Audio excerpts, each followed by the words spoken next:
ইমরোজ ভাই একটু আগে বলছিলেন যে বাংলাদেশের ফুটবলের একটা নবজাগরণ হয়েছে, সেটা আমরা দেখেছি। প্রবাসী ফুটবলারদের এই টার্মটা আমি ব্যবহার করতে চাই না, আমি বলতে চাই তারা বাংলাদেশি ফুটবলারই এবং they have uplifted the standard of Bangladesh football. কিন্তু একটা জায়গা থেকে যায় সংকটের জায়গা, সেটা হচ্ছে আমাদের ঘরোয়া ফুটবল। আমাদের ঘরোয়া ফুটবলের মান বলি, ঘরোয়া ফুটবলের ব্র্যান্ডিং বলি, এখনও সেই জায়গায় পৌঁছাতে পারেনি। ঘরোয়া ফুটবলের জনপ্রিয়তাটা আসলে সেই জায়গাটায় নাই, যেটা আমরা আমাদের বাবা চাচাদের কাছ থেকে শুনে এসেছি একটা সময় ছিল, আমরা আমাদের জেনারেশন আমরা চোখে দেখি নাই।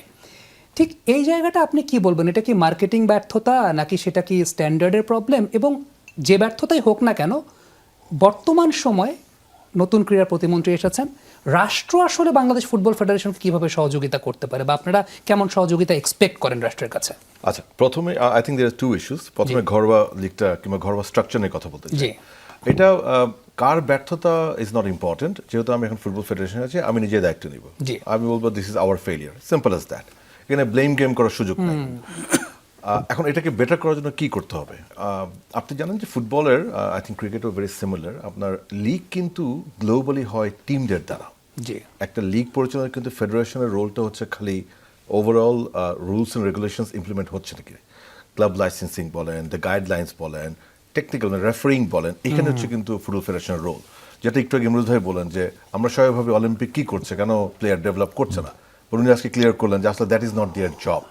সো লিগটা কীভাবে হবে এটা কিন্তু ডিপেন্ড করে অ্যাবসলিউটলি টিমদের উপরে।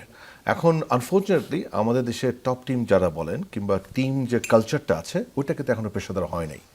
এটা আর্থিক অভাবের কথা বলতে পারেন, প্রফেশনালিজম বলতে পারেন, যারা ক্লাবগুলিকে চালাচ্ছে তাদের ম্যানেজমেন্ট ইস্যু বলতে পারেন। সো সেখানে একটা বড় ডিকে আছে আমাদের, উই হ্যাভ টু অ্যাডমিট ইট। এখন এটাকে আপলিফ্ট করার জন্য অ্যাজ এ ফেডারেশন আমরা কী করতে পারি? হ্যাঁ, মার্কেটিংয়ের জায়গাটা আমাদের কাজ আছে, আমরা ব্র্যান্ডিং করতে পারি, আমরা চেষ্টা করতে পারি সম্প্রচার যেন বেটার হয়, আমরা চেষ্টা করতে পারি সোশ্যাল ডিজিটাল মিডিয়াতে এটাকে আরও পপুলার করা। দ্যাট পার্ট আমাদের দায়িত্ব এবং এটা আমরা করছি। আমি বলবো না যে আমরা খুব ভালো করছি তা না, বাট আমরা শুরু করেছি। গ্র্যাজুয়ালি সেটা আপনি দেখবেন ডেভেলপমেন্ট, ইনশাআল্লাহ সেকেন্ড লেগ শুরু হলে আমরা দেখবেন। বাট ওই জায়গাটা আমরা একদম আওয়ার হ্যান্ডস আর টাইট, যে টিমরা কিংবা ক্লাবসরা কীভাবে রান করবে এটা আসলে আমরা যদি এখন আপনি যদি বলেন যে হ্যাঁ আপনারা কি রুলস রেগুলেশনস নাই, হ্যাঁ আমাদের রুলস রেগুলেশন আছে, সেগুলো যদি আমরা 100% ইমপ্লিমেন্ট করি তাহলে বোধহয় একটা কিংবা দুটো ক্লাবই থাকবে বাংলাদেশে, আর বাকি কেউ থাকবেই না। I am sorry to say that is the hard reality. এবং সেটার জন্য প্রতিবার আমরা এফসি থেকে ওয়েভার নিয়ে আসি যে আচ্ছা এই ক্লাবের এই ডেফিসিয়েন্সি আছে, আমরা ওয়েভার দিচ্ছি। যেমন একটা কথা বলতে পারি যে প্রত্যেকটা club as per AFC guideline they are bound to have youth teams, they are bound to have their own field, they are bound to have women's team, but hardly any club সেটা করে। এখন এখানে তো ফেডারেশনকে আমি করে দিতে পারবো না, এটা ক্লাবের উপরে, এটা টিমদের উপরে। সো এই জায়গাটাতে আমাদের ডেফিনেটলি ইটস এগেইন এটা কম্বাইন্ড একটা এফোর্ট। আমরা আমাদের তরফ থেকে যতটুকু পারি আমরা সহায়তা সবসময়ই করি এবং আমরা আশা করব ইনশাআল্লাহ আপনি যে কথাটা বললেন যে ফুটবলের নবজাগরণ হয়েছে, সেটাকে আমরা যেরকম ফেডারেশন কাজে লাগাচ্ছি for national team, I hope club ওনাররা, ক্লাব ম্যানেজমেন্টরা তারা কাজে লাগাবে তাদের জন্য, সো দ্যাট ওভারঅল সবার জন্যই ভালো হয়। That's number one.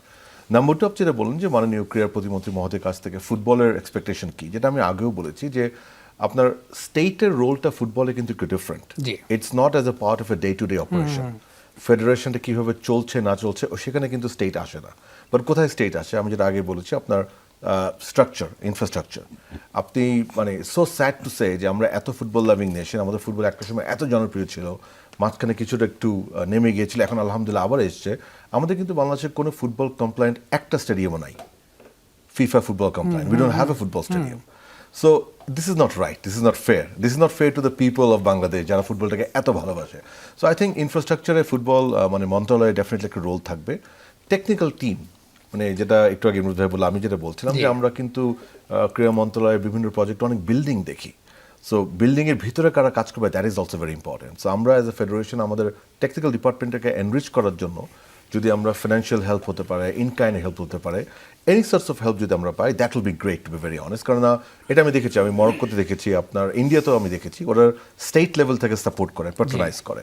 R finally একটা যেটা মানে I think that is very important is একটা হেলদি কালচার অ্যান্ড এনভায়রনমেন্টটাকে যেন প্রমোট করা হয়, because that is the first and the most important thing. যখন আপনি একটু সুস্থ পরিবেশ থাকবে সেখানে কিন্তু পজিটিভ মাইন্ড, অনেক পজিটিভ ডিসকাশন হবে, পজিটিভ থটস আসবে। ফুটবল বলেন, ক্রিকেট বলেন, অলিম্পিক বলেন, these are all very neutral platforms and they should be kept as neutral as possible. And as a state patronize করা হবে পজিটিভিটি, সো সেটাই আমরা আশা করবো ওনার কাছ থেকে।